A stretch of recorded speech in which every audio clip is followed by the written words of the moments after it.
Thank you. Thank you so much. Thank you, everybody. Thank you. Thank you. Thank you so much, everybody. Thank you. Thank you. Thank you, everybody.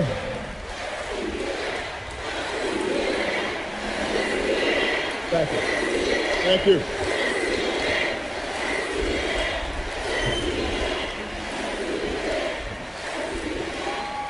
Thank you so much, everybody.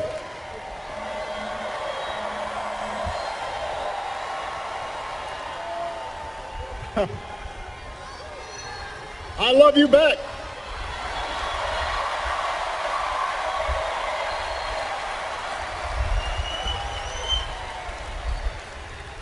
Hello, America. Hello, Democrats.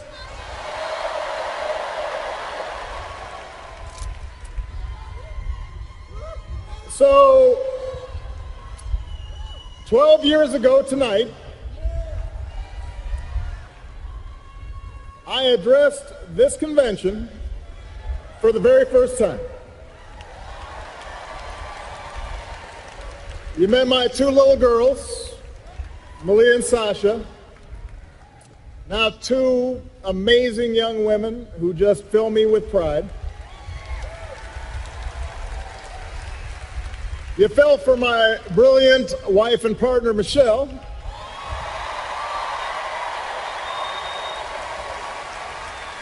who has made me a better father and a better man, who's gone on to inspire our nation as First Lady,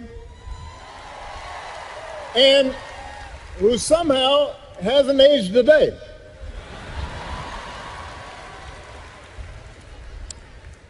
I know, the same cannot be said for me.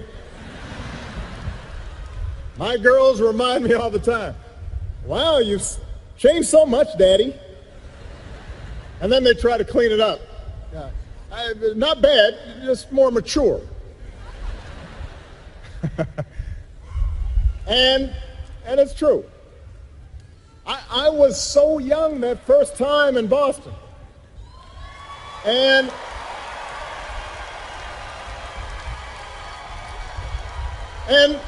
look, I'll admit it, maybe I was a little nervous addressing such a big crowd. But I was filled with faith. Faith in America. The generous, big-hearted, hopeful country that made my story, after almost 2 terms as your president, to tell you I am more optimistic about the future of America than ever before.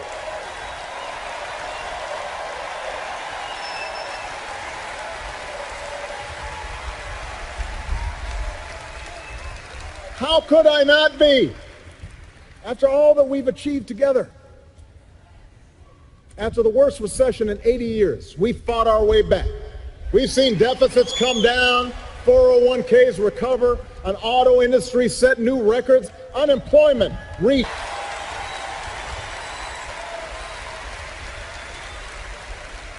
After decades of talk, we finally began to wean ourselves off foreign oil. We doubled our production of clean energy.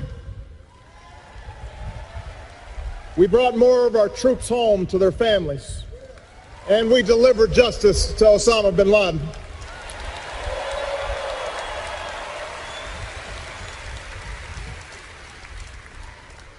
Through diplomacy, we shut down Iran's nuclear weapons program. We opened up a new chapter with the people of Cuba, brought nearly 200 nations together around a climate agreement that could save this planet.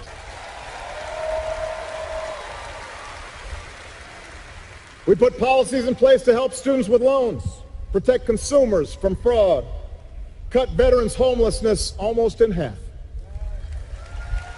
And through countless acts of quiet courage, America learned that love has no limits, and marriage equality is now a reality across the land.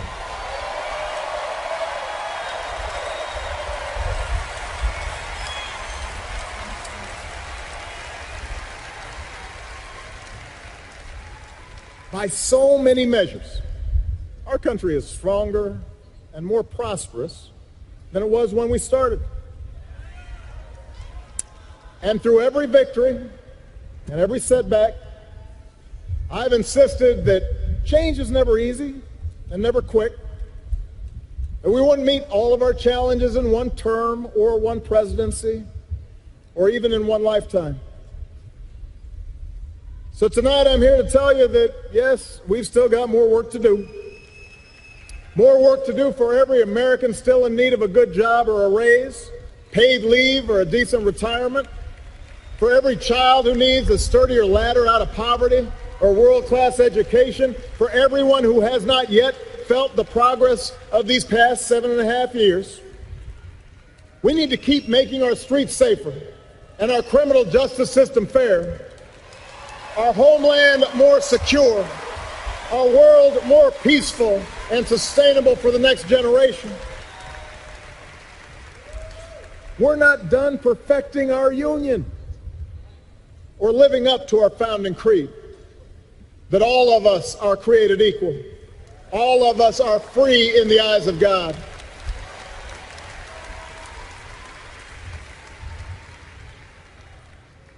And that work involves a big choice this November. I think it's fair to say this is not your typical election.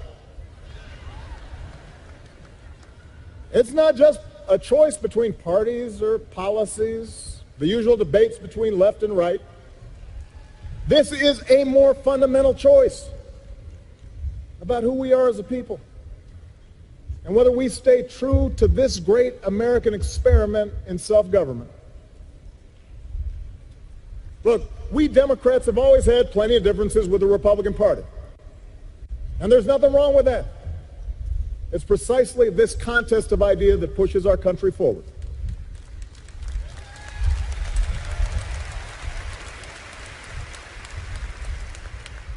But what we heard in Cleveland last week wasn't particularly Republican, and it sure wasn't conservative. What we heard was a deeply pessimistic vision of a country where we turn against each other and turn away from the rest of the world. There were no serious solutions to pressing problems, just the fanning of resentment and blame and anger and hate. And that is not the America I know. The America I know is full of courage and optimism and ingenuity. The America I know is decent and generous. Sure, we have real anxieties about paying the bills and protecting our kids, caring for a sick parent. We get frustrated with political gridlock and worry about racial divisions. We are shocked and saddened by the madness of Orlando or Nice. There are pockets of America that never recovered from factory closures. Men who took pride in hard work and providing for their families who now feel forgotten. Parents who wonder whether their kids will have the same opportunities that we had. All of that is real. We are challenged to do better, to be better. But as I've traveled this country, through all 50 states, as I've rejoiced with you and mourned with you, what I have also seen more than anything is what is right with America. I see people working hard and starting businesses. I see people teaching kids and serving our country. I see engineers inventing stuff, doctors coming up with new cures. I see a younger generation full of energy and new ideas, not constrained by what is, ready to seize what ought to be.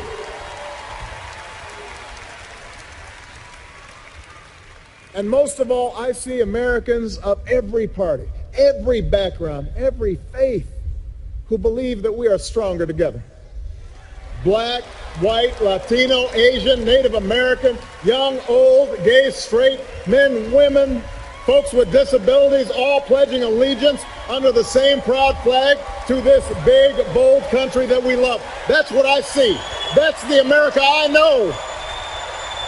And there is only one candidate in this race who believes in that future, has devoted her life to that future, a mother and a grandmother who would do anything to help our children thrive.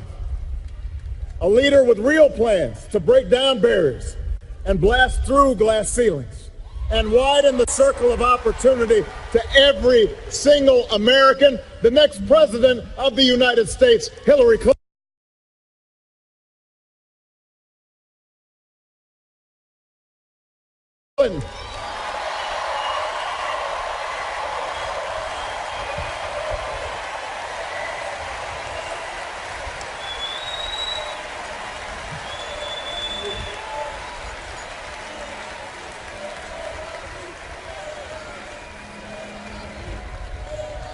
Now, 8 years ago,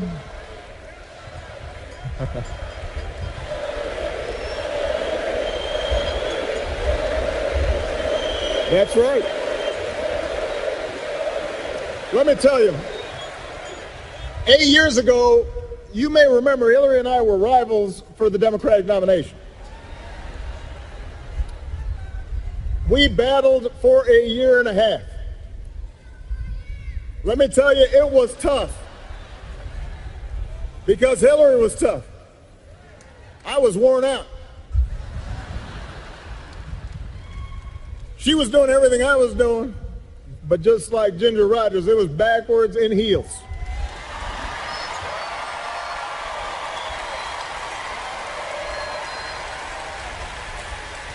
And every time I thought I might have the race won, Hillary just came back stronger. But after it was all over, I asked Hillary to join my team. And she was a little surprised. Some of my staff was surprised. But ultimately, she said yes, because she knew that what was at stake was bigger than either of us. And for 4 years, I had a front row seat to her intelligence, her judgment, and her discipline. I came to realize that her unbelievable work ethic wasn't for praise, it wasn't for attention, that she was in this for everyone who needs a champion. I understood that after all these years, she has never forgotten just who she's fighting for. Hillary's still got the tenacity that she had as a young woman, working at the Children's Defense Fund, going door to door to ultimately make sure kids with disabilities could get a quality education. She's still got the heart she showed as our First Lady, working with Congress to help push through a children's health insurance program that to this day protects millions of kids. She's still seared with the memory of every American she met who lost loved ones on 9/11. Which is why, as a senator from New York, she fought so hard for funding to help first responders, to help the city rebuild. Why, as Secretary of State, she sat with me in the Situation Room and forcefully argued in favor of the mission that took out bin Laden.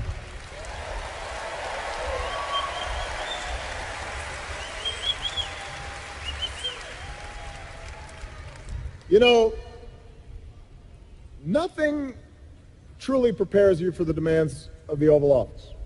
You can read about it, you can study it, but until you've sat at that desk, you don't know what it's like to manage a global crisis or send young people to war. But Hillary's been in the room.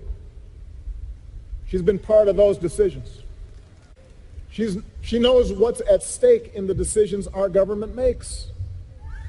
What's at stake for the working family, for the senior citizen, or the small business owner, for the soldier, for the veteran.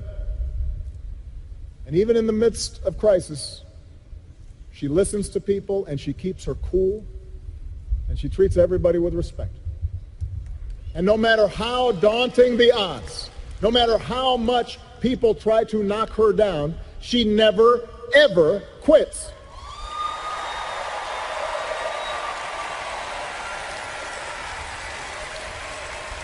That is the Hillary I know. That's the Hillary I've come to admire. And that's why I can say with confidence, there has never been a man or a woman, not me, not Bill, nobody, more qualified than Hillary Clinton to serve as President of the United States of America.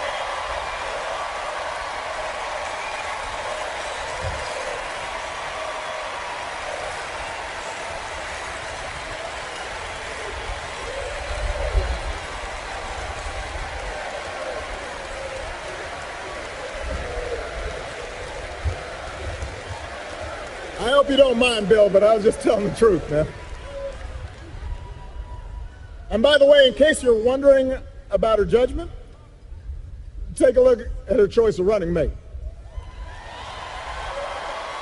Tim Kaine is as good a man, as humble and as committed a public servant as anybody that I know. I know his family. I love Ann. I love their kids. He will be a great vice president. He will make Hillary a better president, just like my dear friend and brother Joe Biden has made me a better president.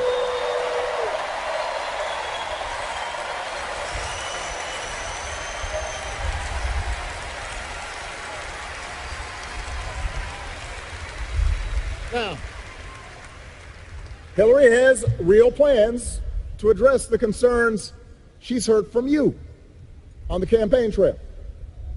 She's got specific ideas to invest in new jobs, to help workers share in their company's profits, to help put kids in preschool and put students through college without taking on a ton of debt. That's what leaders do. And then there's Donald Trump. Don't boo, vote.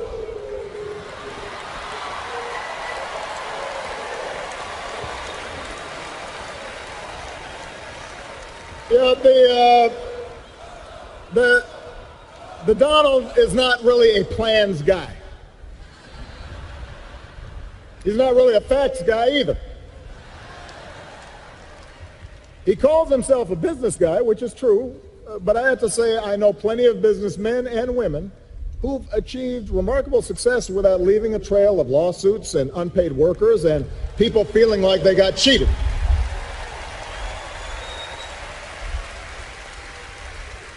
Does anyone really believe that a guy who spent his 70 years on this earth showing no regard for working people is suddenly going to be your champion, your voice? If so, you should vote for him. But if you're someone who's truly concerned about paying your bills, if you're really concerned about pocketbook issues and seeing the economy grow and creating more opportunity for everybody, then the choice isn't even close. If you want someone with a lifelong track record of fighting for higher wages and better benefits and a fairer tax code and a bigger voice for workers and stronger regulations on Wall Street, then you should vote for Hillary Clinton.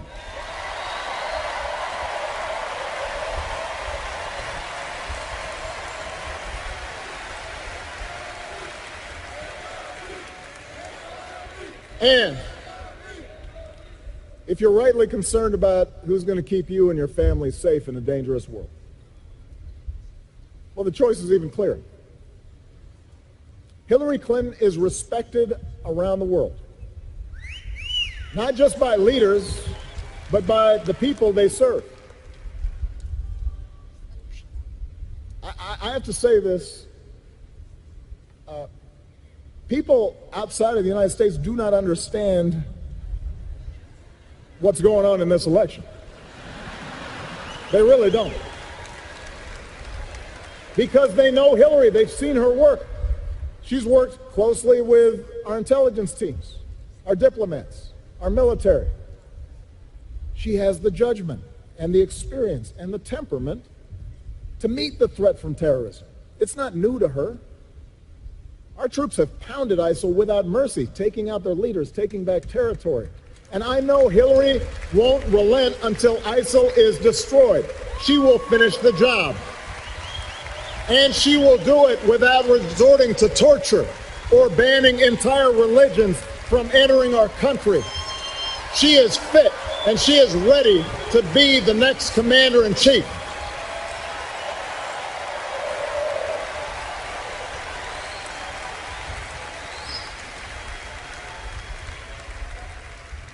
Meanwhile, Donald Trump calls our military a disaster. Apparently, he doesn't know the men and women who make up the strongest fighting force the world has ever known.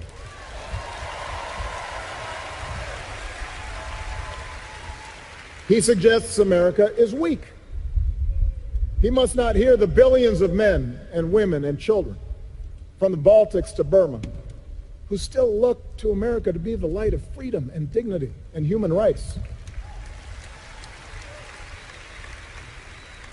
He cozies up to Putin, praises Saddam Hussein, tells our NATO allies that stood by our side after 9/11 that they have to pay up if they want our protection. When I took office,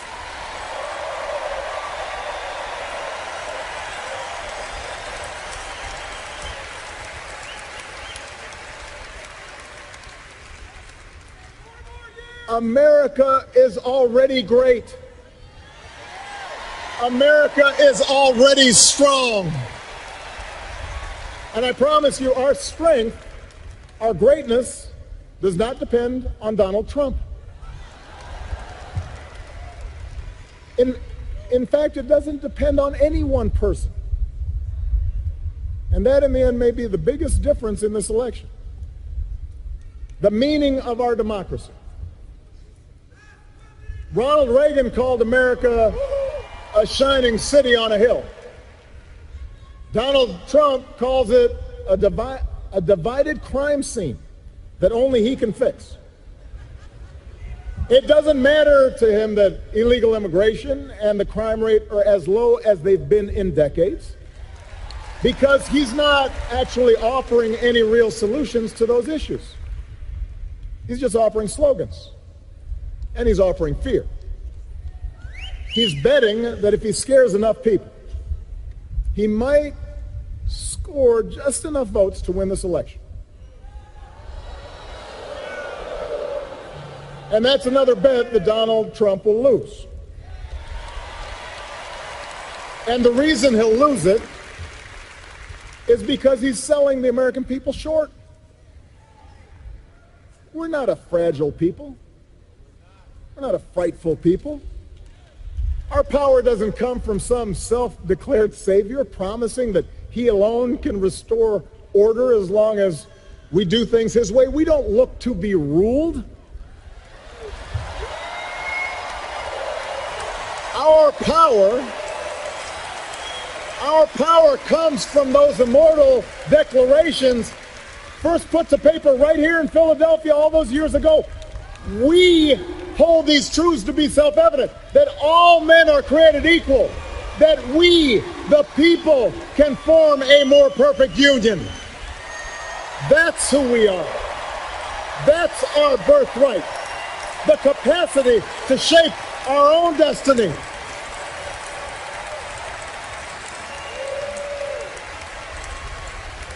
That's what drove patriots to choose revolution over tyranny, and our GIs to liberate a continent. It's what gave women the courage to reach for the ballot, and marchers to cross a bridge in Selma, and workers to organize and fight for collective bargaining and better wages.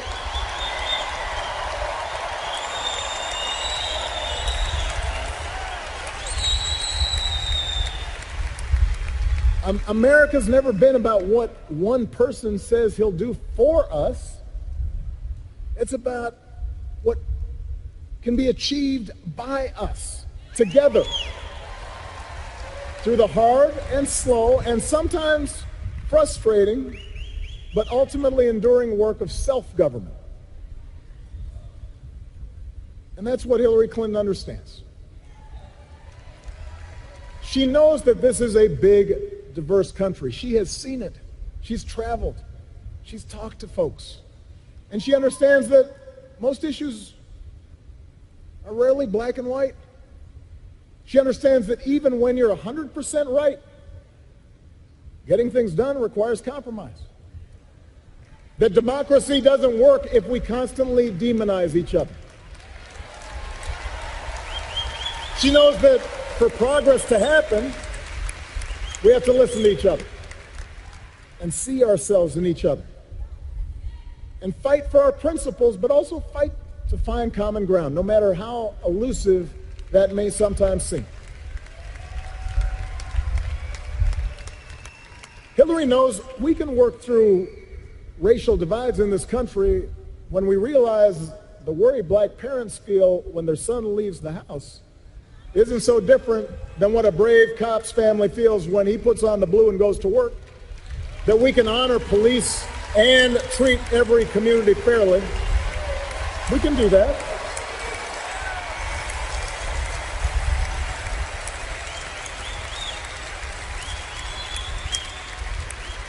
And she knows that acknowledging problems that have festered for decades isn't making race relations worse. It's creating the possibility for people of goodwill to join and make things better.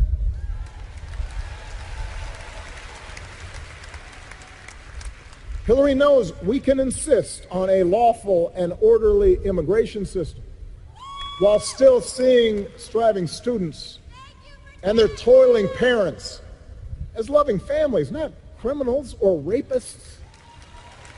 Families that came here for the same reason our forebears came, to work and to study and to make a better life in a place where we can talk and worship and love as we please. She knows their dream is quintessentially American, and the American dream is something no wall will ever contain.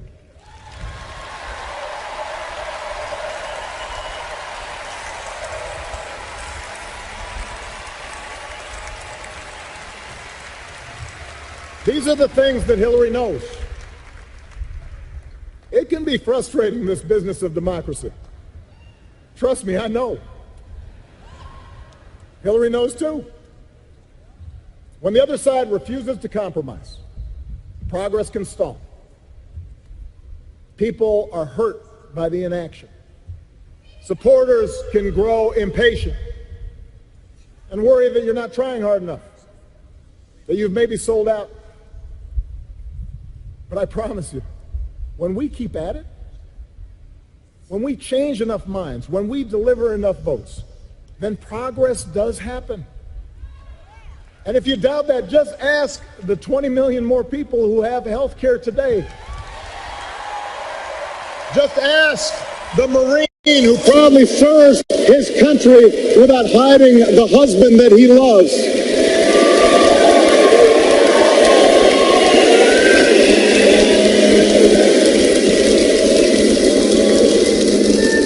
Democracy works, America, but we got to want it. Not just during an election year, but all the days in between.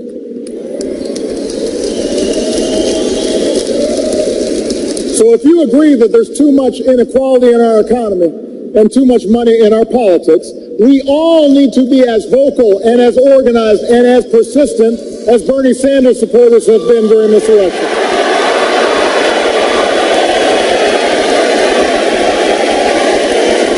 We all need to get out and vote for Democrats up and down the ticket, and then hold them accountable until they get the job done.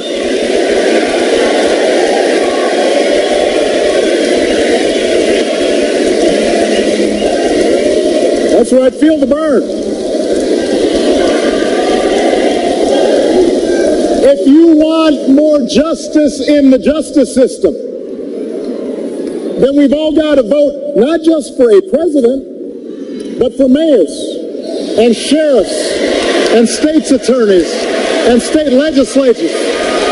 That's That's where the criminal law is made, and we've got to work with police and protesters until laws and practices are changed.